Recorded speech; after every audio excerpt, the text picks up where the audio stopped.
Marcos capítulo 10, versículos 32 ao 45, diz assim: Eles estavam subindo para Jerusalém e Jesus ia à frente. Os discípulos estavam admirados, enquanto os que os seguiam estavam com medo. Novamente ele chamou à parte os 12 e lhes disse o que haveria de acontecer. Estamos subindo para Jerusalém, e o Filho do Homem será entregue aos chefes dos sacerdotes e aos mestres da lei. Eles o condenarão à morte e o entregarão aos gentios, que zombarão dele, cuspirão nele, o açoitarão e o matarão. 3 dias depois, ele ressuscitará. Nisso, Tiago e João, filhos de Zebedeu, aproximaram-se dele e disseram: Mestre, queremos que nos faça o que vamos te pedir. O que vocês querem que eu lhes faça? Perguntou ele. Eles responderam: Permite que na tua glória nos assentemos, um à tua direita e o outro à tua esquerda. Disse-lhe Jesus: Vocês não sabem o que estão pedindo. Podem vocês beber o cálice que eu estou bebendo, ou ser batizado com o batismo com o que estou sendo batizado? Podemos, responderam eles. Jesus lhes disse: Vocês beberão o cálice que eu estou bebendo e serão batizados com o batismo com o que estou sendo batizado. Mas ao assentar-se à minha direita ou à minha esquerda, não cabe a mim conceder. Esses lugares pertencem àqueles para quem foram preparados. Quando os outros 10 ouviram essas coisas, ficaram indignados com Tiago e João. Jesus os chamou e disse: Vocês sabem que aqueles que são considerados governantes das nações as dominam, e as pessoas importantes exercem poder sobre elas? Não será assim entre vocês. Ao contrário, quem quiser tornar-se importante entre vocês deverá ser servo, e quem quiser ser o primeiro deverá ser escravo de todos. Versículo 45, preste atenção no que Jesus diz: Pois nem mesmo o Filho do Homem veio para ser servido, mas para servir e dar a sua vida em resgate por muitos. Vamos orar? Querido Deus e amado Pai, nessa noite, Deus, nós nos submetemos mais uma vez à Tua palavra. Nós te pedimos, ó Deus, que a mesma possa repousar sobre a nossa mente, sobre o nosso coração. Oramos, ó Deus, também por tudo que pode em algum momento, ó Deus, tirar de nós a nossa atenção. Talvez as preocupações do dia, as situações, ó Deus, que pessoas que nós amamos estão passando. Talvez, ó Deus, alguma coisa que teremos que resolver a partir de amanhã. Nós oramos, ó Deus, para que isso não roube o privilégio, ó Deus, de cada um de nós de sermos abençoados pela Tua palavra. Pedimos, ó Deus, que nessa noite estejamos nesse lugar com o nosso corpo, com a nossa mente, com as nossas atenções. Para isso, ó Deus, nós te pedimos que o Senhor visite a cada um de nós, que o Senhor nos dê atenção para a Tua palavra. Assim nós oramos e agradecemos em nome de Jesus. Amém. Amém. Imagine você, que lógica existe em uma pessoa que é vista como um rei, como um libertador, como um salvador de muitos, mas só que essa pessoa que é vista como rei, como um salvador, como o libertador de muitos, quando ele se apresenta aos seus súditos, ele tem uma palavra totalmente contrária de um rei. Ele pronuncia algo que os súditos não esperariam de maneira nenhuma.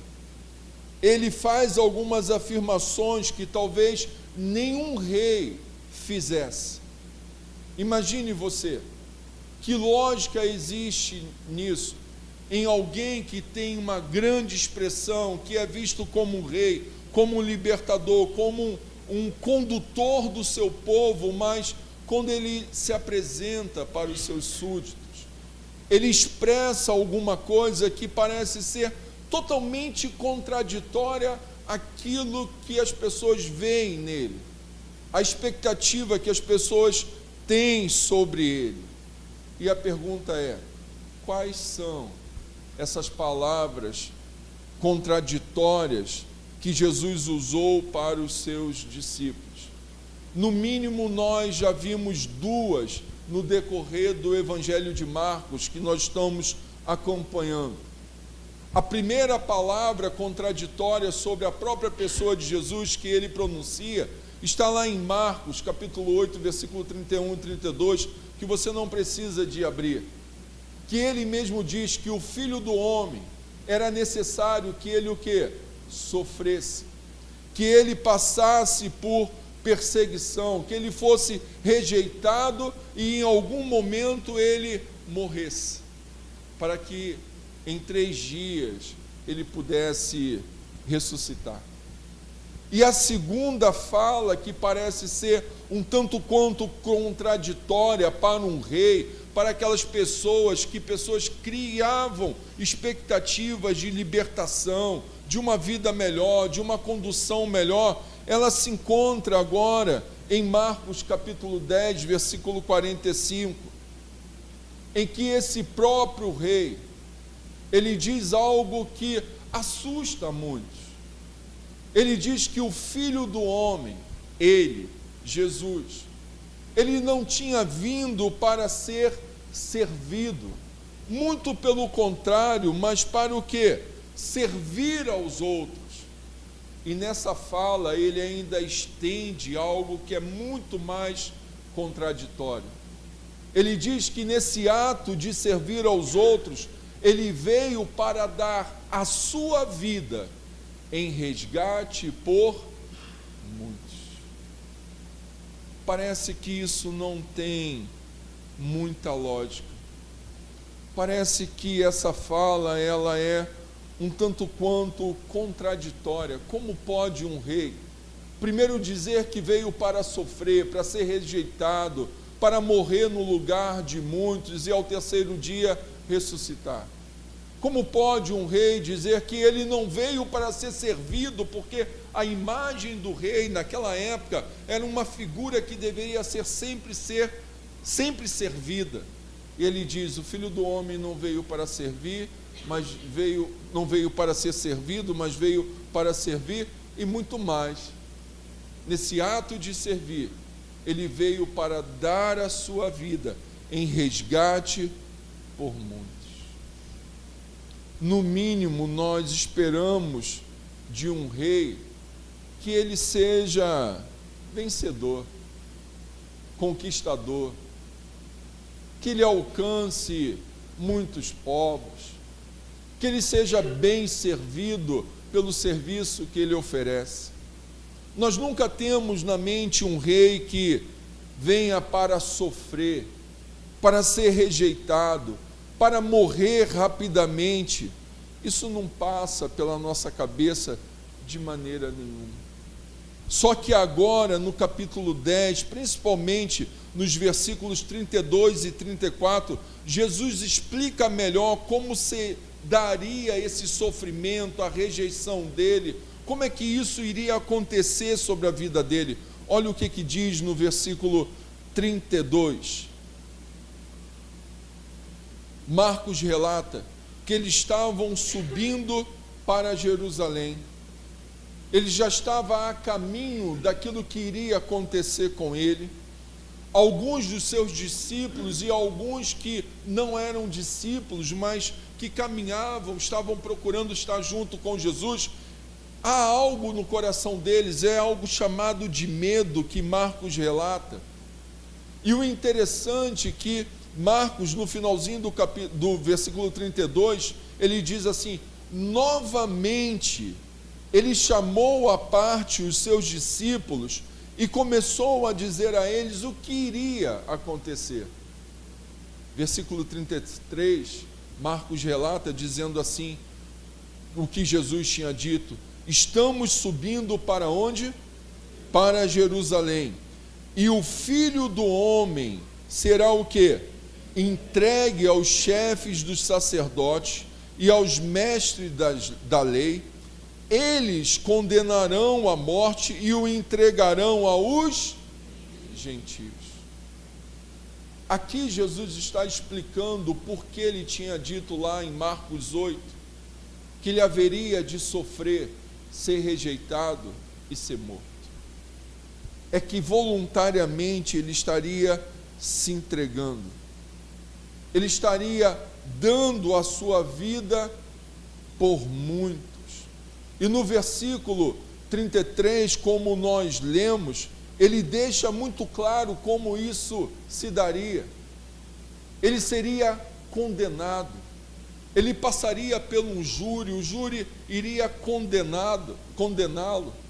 Muito embora Pilatos tentaria lavar as suas mãos, mas alguns estariam condenando. Essa condenação, ela teria alguns requintes de crueldade. O próprio Senhor Jesus diz, versículo 34, eles iriam zombar dele, iriam cuspir no seu rosto, iriam açoitá-lo, e depois de tudo isso ainda faria o quê? Matariam. Quantos viram aquele filme que foi encenado por Mel Gibson? Vocês lembram das cenas? Aquilo dali não representou quase nada os requintes de crueldade que foi feito com Jesus.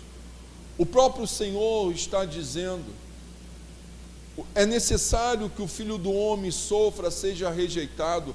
Como isso se dará? Ele seria condenado, ele seria julgado, seria cuspido no seu rosto, receberia tapas em seu rosto, seria zombado, receberia açoites, e depois de tudo isso, seria morto. Agora, imagine você junto comigo, pense junto comigo, como é que talvez estivesse a cabeça dos discípulos? Porque é pela segunda vez que eles ouvem do próprio Senhor Jesus o que iria acontecer com ele.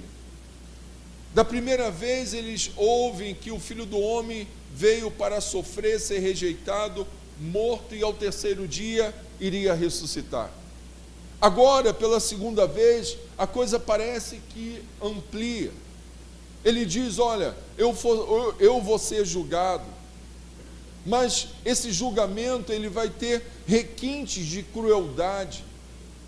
Pessoas irão me açoitar, zombarão de mim, cuspirão no meu rosto, e ao terceiro dia, e eu irei morrer, mas ao terceiro dia eu haverei de ressuscitar.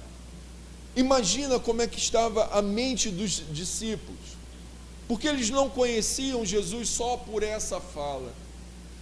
Ele já tinha visto esse próprio Jesus caminhar sobre as águas. Eles já tinham visto esse próprio Jesus curar a mão de um homem, que a mão desse homem era torcida. Eles já tinham visto esse Jesus libertar um menino que estava possesso. Eles já tinham visto esse Jesus ressuscitar uma menina como se ela estivesse simplesmente dormindo. Talvez na mente desses discípulos passasse alguma coisa mais ou menos assim: isso não é necessário. Por que esse homem vai se entregar assim facilmente? Talvez na mente dos discípulos passasse algo como se fosse uma pergunta pessoal: para que tudo isso? Se é uma pessoa que pode caminhar sobre as águas, se nem a morte pode conter o poder que existe nesse homem, para que se entregar dessa maneira? Talvez para os discípulos, aparentemente, tudo isso poderia ser evitado. E o interessante é que mesmo antes que Pedro, muito afoito, levantasse e fizesse essa pergunta pessoal para Jesus: olha, Senhor, para que o Senhor vai passar por isso? Para que sofrer? Para que ser rejeitado? Para que ser humilhado, açoitado, receber tapas no rosto? Para que isso, Jesus? Antes que Pedro, como uma pessoa afoita, levantasse e dissesse isso para os discípulos e para Jesus, no versículo 45, ele responde o porquê ele deveria passar por tudo isso. Ele diz: pois nem mesmo o Filho do Homem, o Filho de Deus, o escolhido, o ungido, pois nem mesmo o Filho do Homem veio para ser servido, mas para servir e dar a sua vida em resgate de muitos. Interessante a afirmação de Jesus. Ele não veio para ser servido, mas para dar a sua vida, e de uma forma voluntária. Ninguém tinha obrigado Jesus. Jesus não cresceu ouvindo de Maria e José, que era sua mãe e seu pai, dizendo: olha, aos 33 anos você tem que morrer, hein? Aos 33 anos você tem que sofrer, hein? Aos 33 anos você tem que ser açoitado, você tem que receber alguns tapas no rosto, pessoas terão que zombar você, e você tem que subir naquela cruz. Jesus não viveu uma vida assim.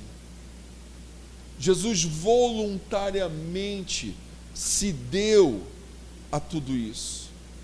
Voluntariamente ele se permitiu passar por zombarias, por açoite, sofrer, ser desmerecido.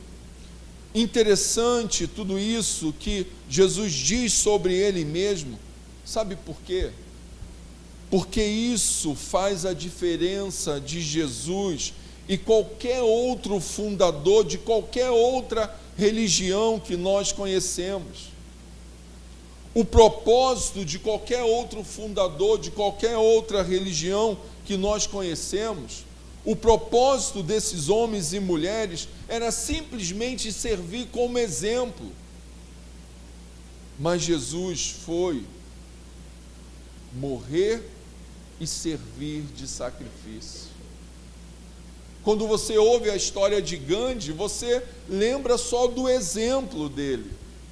Quando você ouve a história talvez de Allan Kardec, o fundador do Espiritismo, você talvez lembre só das histórias de exemplo dele. Quando você ouve a história de Maomé, que foi o fundador do islamismo, talvez você só lembre das histórias de exemplo dele. Mas Jesus, o que marca, o que faz diferença entre a atitude dele e todos esses, é que ele veio para morrer em sacrifício no nosso lugar.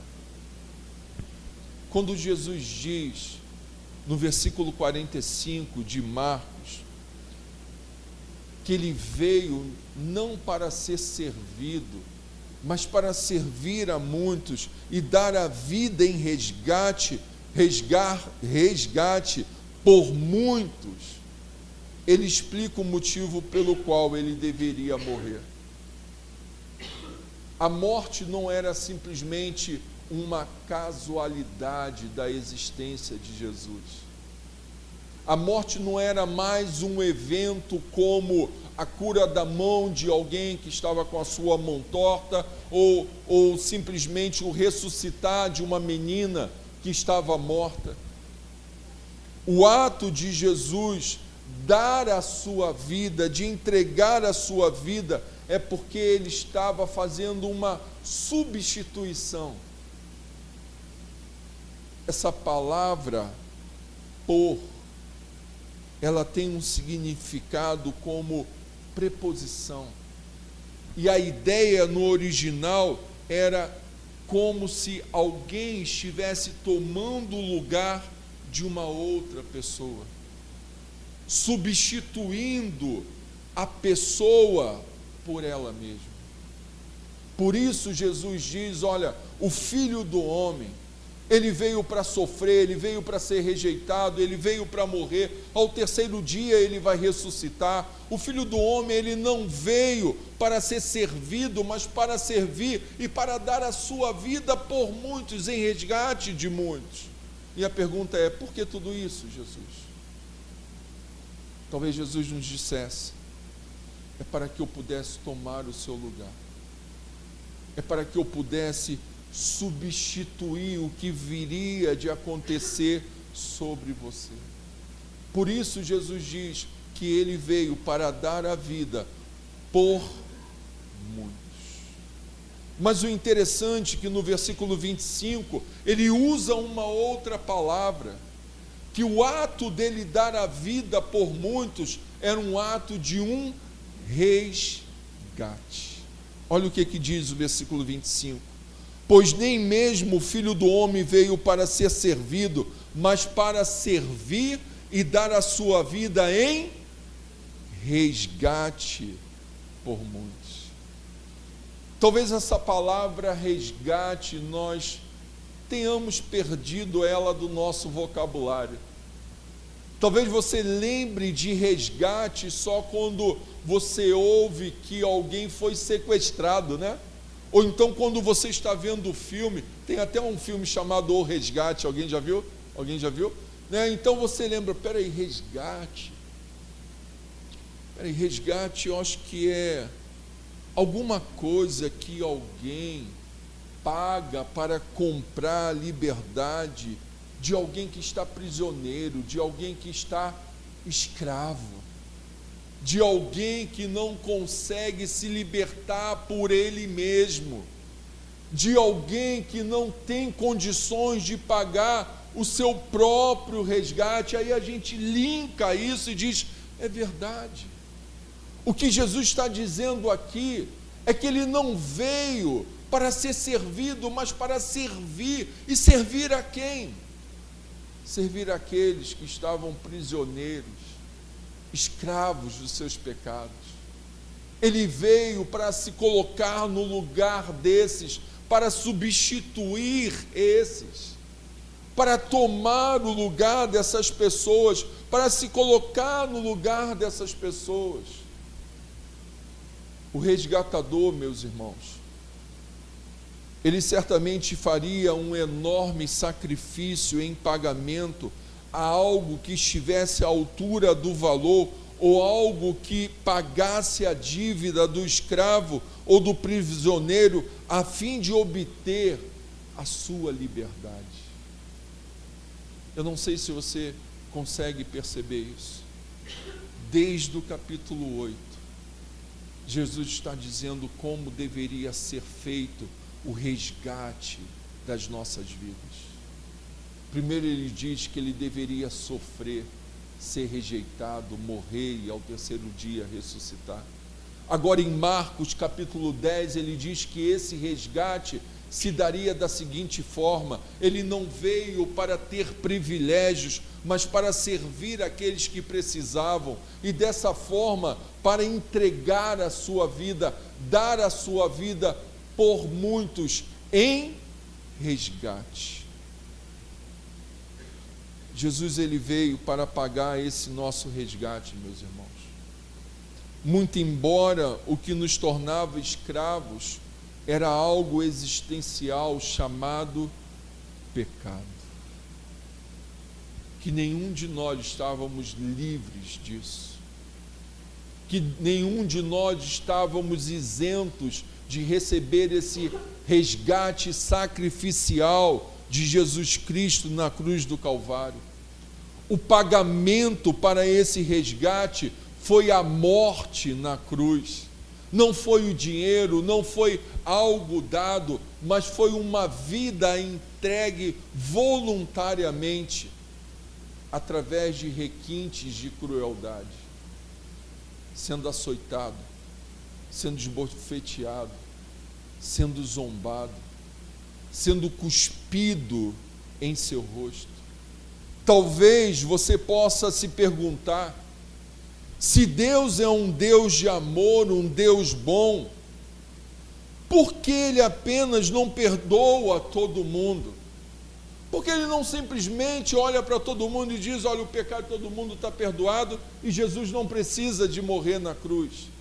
Talvez a nossa pergunta seja essa: por que Ele teve que sofrer? Por que Ele teve que ser rejeitado? Por que Ele teve que vir para servir e não ser servido? Porque Ele veio para dar a sua vida em resgate por muitos. Talvez essa seja a sua pergunta e também a minha pergunta. Porque Jesus teve que passar pelo sofrimento até a morte? Porque Ele teve que ser dado em resgate de cada um de nós? Talvez seja essa a sua pergunta e a minha pergunta nessa noite. Então deixa eu te responder de uma forma tranquila.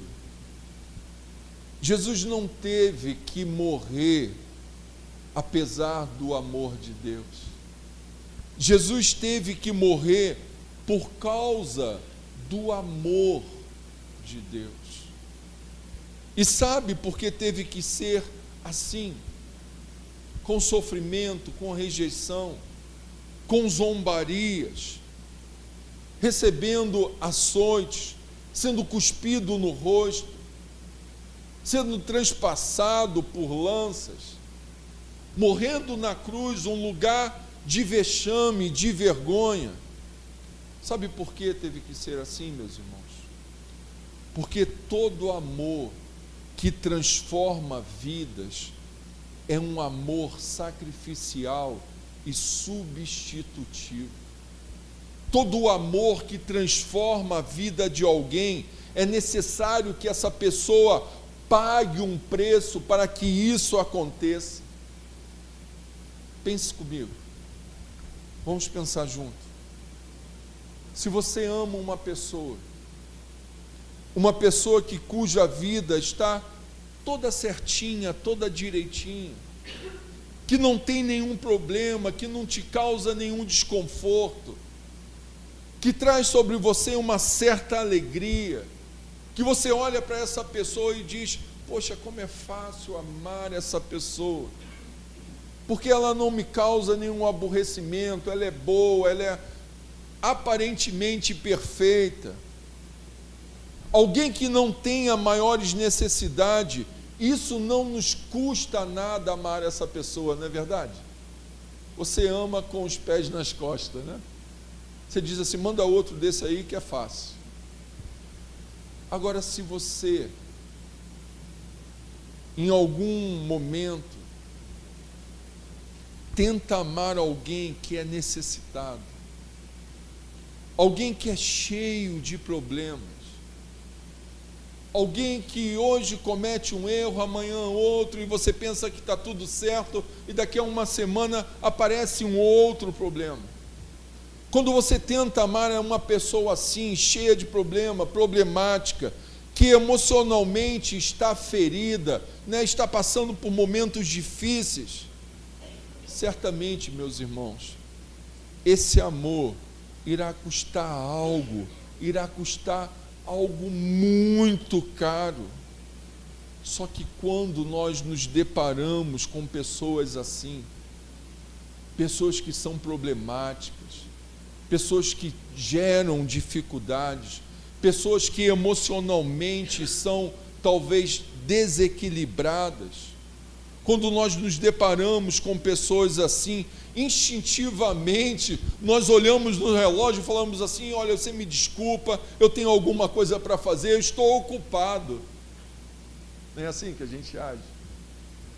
Com aquelas pessoas que não apresentam nenhum problema, a gente para, a gente conversa, porque isso não nos custa nada.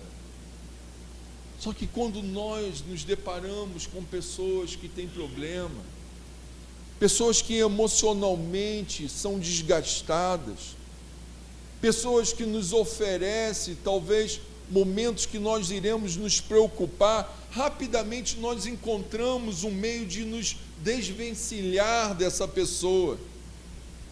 E por que nós agimos assim? Porque ser amigos de pessoas assim nos cansa. Sempre o mesmo problema, sempre a mesma dificuldade, sempre a mesma ladainha. Você às vezes para e fala assim: poxa, parei para conversar com fulano, de novo a mesma coisa. Sempre a mesma história. Mas a grande verdade, meus irmãos, é que essas pessoas assim só irão conseguir se recompor quando encontrarem pessoas que as amem, que sofra no lugar dela, que receba rejeição no lugar dela, que recebam zombarias no lugar dela, que sejam entregues a pessoas que querem açoitá-las no lugar delas. Essas pessoas só conseguem ser recompostas quando elas encontram pessoas que as amem, mas a única maneira de amá-las, meus irmãos, é deixar ser esgotado emocionalmente por elas. É por isso que Jesus está dizendo: o Filho do Homem não veio para ser servido, mas para servir, para dar a sua vida por muitos em resgate. É por isso que Jesus disse lá em Marcos capítulo 8, que ele deveria sofrer, ser rejeitado, morrer e ao terceiro dia ressuscitar. A única maneira de amarmos pessoas assim e sermos amados é por meio do sacrifício substitutivo. É necessário pagar um preço. Por isso Jesus está dizendo que o Filho do Homem veio para ser, não para ser servido, mas para servir e dar a sua vida em resgate por muitos. Lembra da ideia do resgate? É alguém que faz um sacrifício fora da sua normalidade para poder libertar aquele que está escravizado e preso.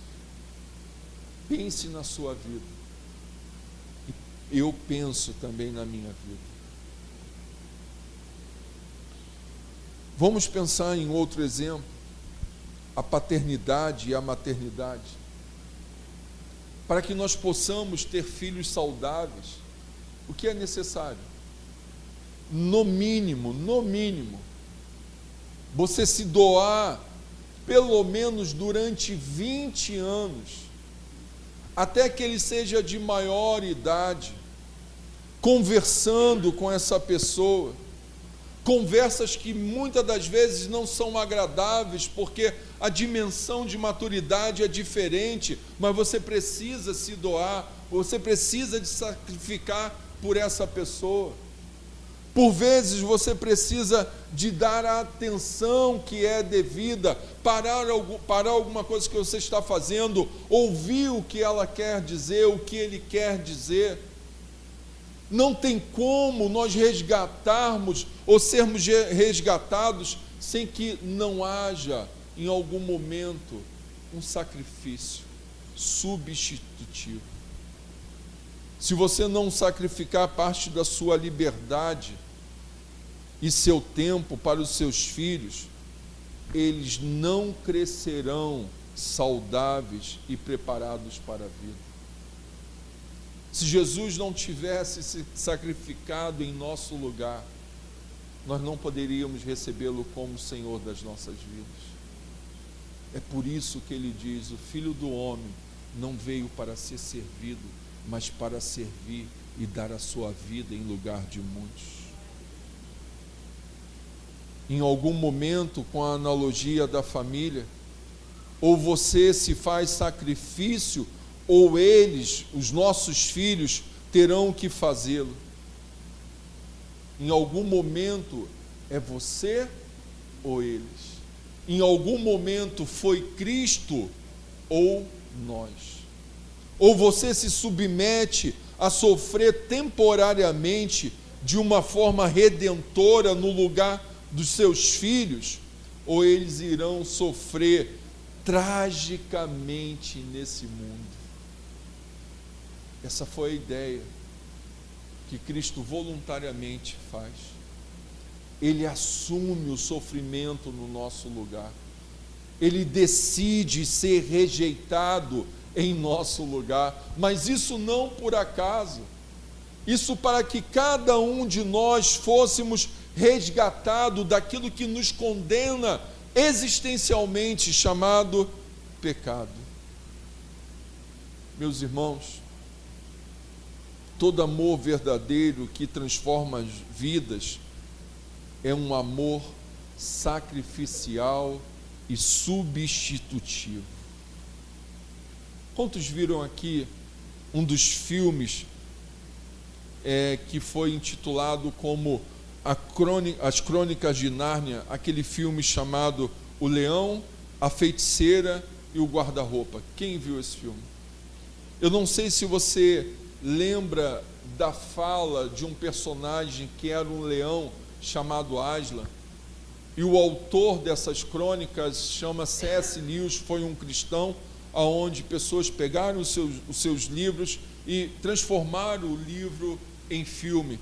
E lá nesse filme ele fala um pouco desse amor que é substitutivo, desse amor que se dá em resgate de muitos.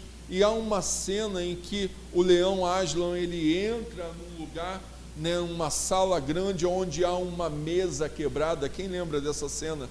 E ele diz mais ou menos assim: quando uma vítima voluntária que não tiver cometido nenhuma traição for morta em lugar do traidor, a mesa se partirá e a própria morte começará a operar em sentido inverso.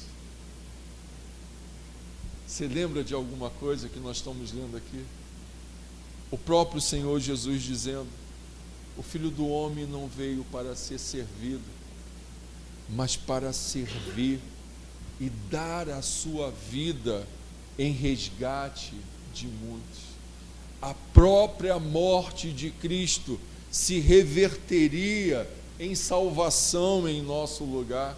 É por isso que Jesus está dizendo: o Filho do Homem não veio para servir, mas para ser servido. O Filho do Homem veio para sofrer, para ser rejeitado, para morrer e ressuscitar ao terceiro dia. Qual é a consequência disso, meus irmãos? Sermos livres em Cristo Jesus. Sermos livres em Cristo Jesus. Precisamos de olhar para Jesus. Se Ele de fato é o sacrifício substitutivo em nosso lugar, se Ele pagou por nós o preço que nós não deveríamos pagar e não conseguiríamos pagar, se Ele provou ao nosso coração inconstante e inseguro que valemos tudo para Ele, então temos nele, meus irmãos, tudo que nós precisamos, tudo que nós necessitamos. Tudo é um presente de Deus por meio da graça. Entenda algo: não fazemos coisas para ficarmos ligados com Deus ou para nos sentirmos melhores com nós mesmos. Se você entender o que Jesus fez de fato na cruz do Calvário, se você entender que Ele pagou o preço, que Ele nos resgatou, algo que nós nunca iríamos conseguir pagar, sofrendo em nosso lugar, sendo desprezado em nosso lugar, passando por requintes de crueldade, sendo cuspido, e tudo isso voluntariamente, meus irmãos. Quando nós entendemos isso, nós somos tomados por tamanho constrangimento. Quando nós entendemos isso, nós olhamos para a cruz e dizemos: a cruz foi o lugar onde o meu Salvador me resgatou. Quando nós entendemos isso, nós entendemos por que o rei foi para a cruz. Quando nós olhamos para a mensagem da cruz e entendemos que a cruz não é o lugar onde Cristo foi derrotado, mas a cruz foi onde Cristo foi glorificado, a morte foi vencida e nós fomos resgatados dos nossos pecados. Quando nós entendemos isso, meus irmãos, nós nos sentimos constrangidos, porque uma pessoa perfeita, uma pessoa que nunca teve nenhum erro, uma pessoa que voluntariamente, que nunca cometeu nenhum tipo de traição, morreu em nosso lugar, e a morte teve um sentido inverso sobre as nossas vidas. Quando nós entendemos isso, nós nos sentimos altamente constrangidos. E para terminar, eu gostaria de contar uma história, dos relatos da história da igreja durante os séculos. Eu gostaria de contar a história de um homem, que nós vamos projetar aqui o rosto dele. Esse homem, ele viveu no século XVI, isso mesmo, 21, isso, século XVI, entre os anos de 1700 e 1760. O nome dele é Nicholas von Zinzendorf. Era um alemão muito rico, de uma família altamente privilegiada em riquezas. E o interessante é que Zinzendorf foi um dos fundadores da igreja moraviana na Alemanha, uma das igrejas moravianas na Alemanha. E o que marcou a vida desse homem é que durante boa parte da sua vida, ele gastou quase toda a sua fortuna doando-se pelos outros. Talvez as pessoas naquela época de 1700, de 1760, que tinha conhecido o conde Zinzendorf, pensasse o seguinte: por que esse homem está se doando pelos outros? Por que esse homem está entregando quase todas as suas riquezas para que outras pessoas possam sair da situação que se encontram? Esse homem poderia muito bem estar lá, tranquilo, lá no seu palácio, tranquilo com a sua família, vivendo de boas regalias, é rico, família rica, tem condições.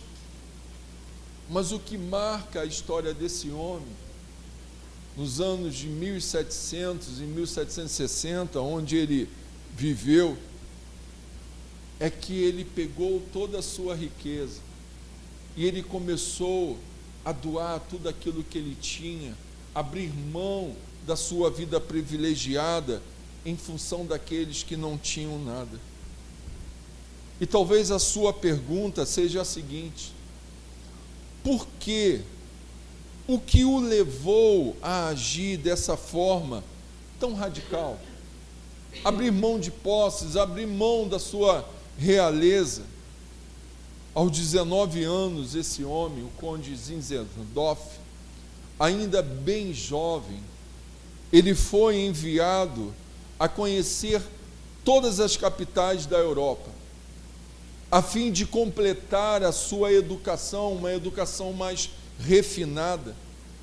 E num belo dia ele se viu em uma galeria de arte em Düsseldorf, na Alemanha, e ele começou a admirar um quadro. Você pode botar, por favor? Ele começou a admirar esse quadro. Um quadro que retratava, não demonstrava originalmente a pessoa de Cristo, mas um quadro que tinha sido pintado por Domenico Fetti, um pintor italiano. E esse quadro, ele é um quadro conhecido como Eis o Homem, apontando para a pessoa de Cristo. E quando Zinzendorf, ele olha para esse quadro e ele vê a coroa de espinhos que é colocada sobre a cabeça de Jesus Cristo, nesse quadro retratado, não é Jesus, mas retratando Jesus, aquilo comove o coração dele profundamente. E o que mais comove o coração de Zinzendorf é a inscrição que o pintor do quadro, o artista, ele escreve embaixo. Talvez uma inscrição com palavras que Jesus poderia ter dito a você e a mim.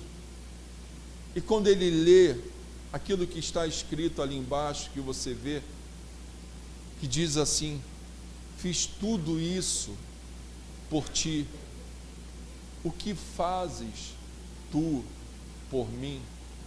Muda a vida desse conde radicalmente. Ele começa a observar que as suas posses, os seus bens, o valor que ele tinha, a condição de quem ele era como conde, não representava nada em relação a que Cristo tinha feito em seu lugar. Talvez nessa noite você pode pensar nisso. Talvez você pare e entenda o que é a cruz para você e para mim. De um Deus que se faz homem e que morre voluntariamente no meu lugar e no seu lugar. Num Deus que não toma como usurpação ser Deus, mas ele esclarece aqueles que estavam o seguindo, dizendo: olha, é importante que eu sofra, que eu seja rejeitado, que eu morra e ao terceiro dia eu ressuscite. É importante que eu não venha para ser servido, mas para que eu possa servir a muitos e dar a minha vida em resgate de muitos. Por quê? Porque ninguém poderia ser resgatado daquilo que os condenava eternamente, que é o pecado.